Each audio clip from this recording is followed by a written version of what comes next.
নমস্কার বন্ধুরা, অমৃত কথায় আপনাদের সকলকে স্বাগত জানাই। আজকের ভিডিওটি শুরু করার আগে একটা ছোট্ট রিকোয়েস্ট করব।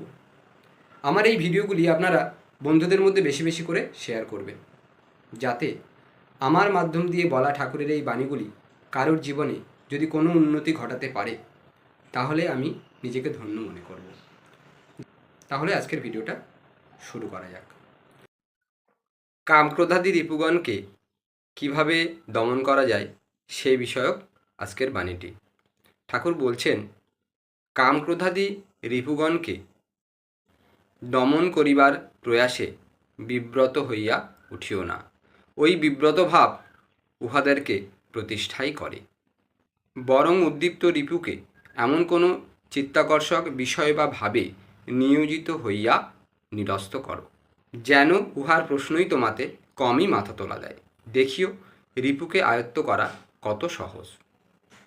জয় গুরু, বন্দে পুরুষোত্তম। এরকমই অমৃতময় বাণী প্রত্যেক দিন শোনার জন্য আমার অমৃত কথা ইউটিউব চ্যানেলটিকে অবশ্যই সাবস্ক্রাইব করবেন এবং অমৃত কথা ফেসবুক পেজটিকেও ফলো করবেন। আবারও দেখা হচ্ছে পরবর্তী ভিডিওতে। ততদিন ভালো থাকবেন, সুস্থ থাকবেন। জয় গুরু, বন্দে পুরুষোত্তম।